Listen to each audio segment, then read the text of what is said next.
All right, peace and blessings, everybody. It's Tuesday, April the 16th, the year 2019. Many of you have been following Anthony Williams. He is a political prisoner. He was doing very good things for a whole lot of people, and now he finds himself incarcerated. He has a very good friend named Rosy who is on the line with us. And Rosy, you texted me earlier today, and could you tell us what's happened to Anthony just recently? Okay, hi, my name is Rosy. I'm a friend of Anthony. And, last month, March, somebody from the BOP Western Regional, visited FDC, Honolulu. And then he raised his hand to ask a question with this person, and he asked him in regards to what does the FDC do when there's a fire, because apparently they don't have anything in place for the inmates to escape to when there's a fire drill or even a fire. So then everybody's going to suffocate and die inside the building, and that was the question that he raised. And then, so when that person from the Western region left, one of the officers wrote him up and accused him of instigating a riot, instigating something against the FDC. So then they punished him by revoking. They gave him a choice whether he wants his email revoked or his phone privileges revoked for a month. So he chose his phone privileges because at least with the email he still can correspond with his friends and family. Anyway, then I was surprised to hear from him on the 10th of April, called me up on the phone and told me that after reviewing the video, that he wasn't instigating anything against FDC, so they had given him his privileges back. So then he said, okay, I will call you in the morning like he always did. But then I have not heard anything from him since the 10th, and I have not received any email from him since then as well. So I was wondering, let me give this a few more days. And so then yesterday I forgot to call, and then this morning I called FDC to ask them what's going on, why we have not heard anything from Anthony, is he okay? But the officer, of course, would not release any information except for the fact that he said, yes, we put him in the shoe. I said, for how long and what's the reason? And he said, we cannot give you any information. And then I said, oh my goodness. So we don't know, you guys cannot tell me how long he's going to be in the shoe? And he said, yes. Wow. And that's where we're at right now. Okay.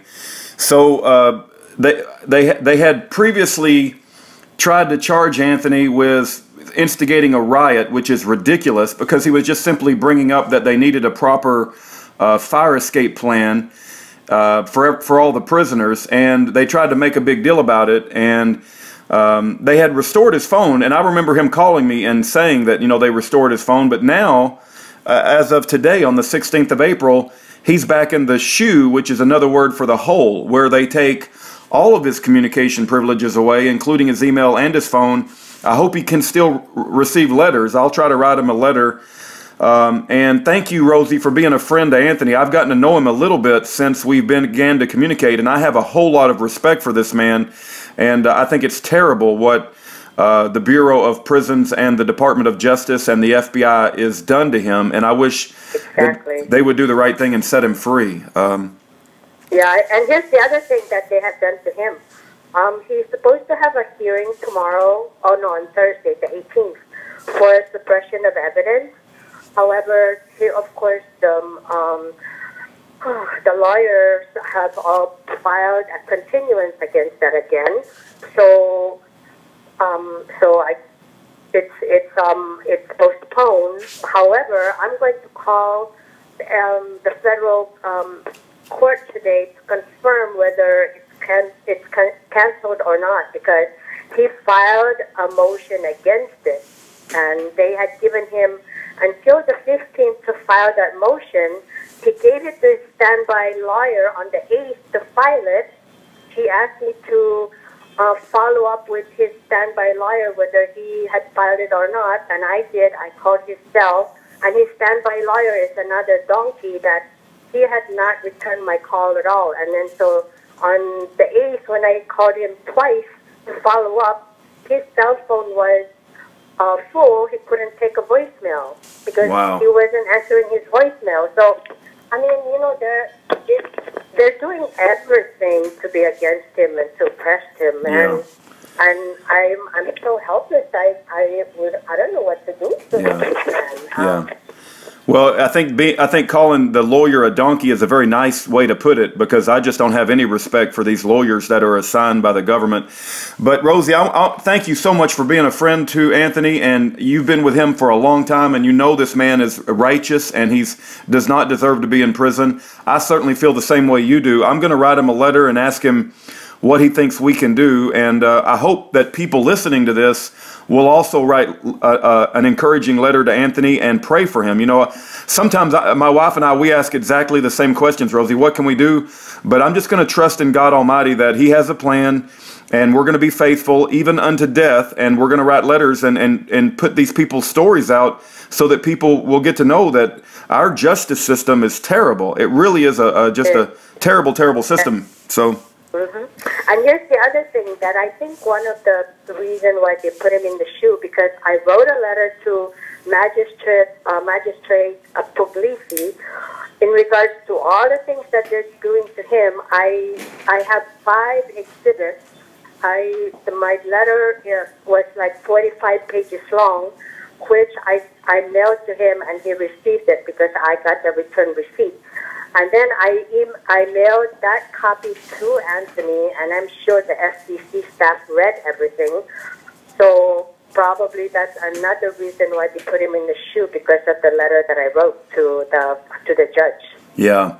They do everything they can to suppress evidence and to make it difficult for these men to defend themselves. And really, really bad. I wish America would wake up, and we need to overhaul our Bureau of Prisons and our Department of Justice and the FBI too.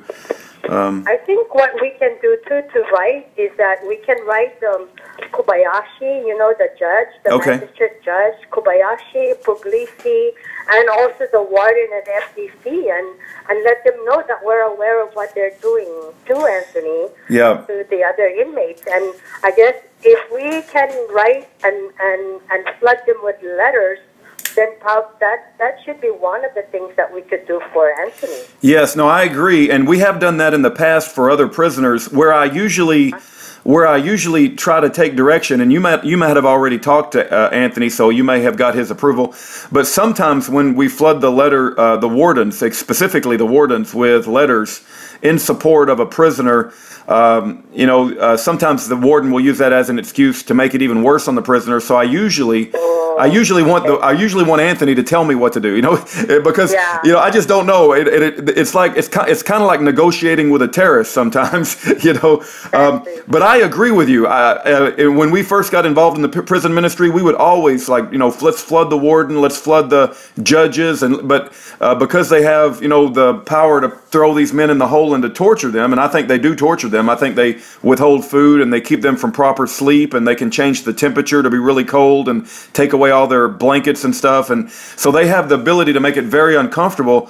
I'm going to write Anthony and just ask him, what can we do to help, even though that might take a week or two to hear back. But if people feel led to write to the warden and write to the Judge Kobayashi that you mentioned, I pray that they do that, and they do that in a respectful way, that it wouldn't get Anthony in trouble or anything, that we are watching them, and we want them to do the right thing. We want them to follow the law, and that we support Anthony, and that we believe he's innocent, so.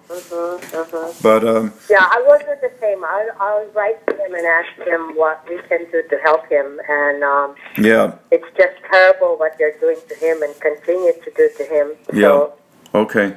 Well, God bless you. I wish.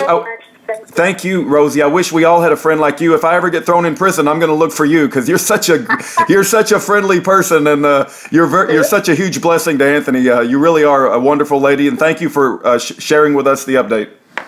Thank you very much. Okay. God bless you, Rosie. Everything you do. God bless you too. Bye-bye. Bye.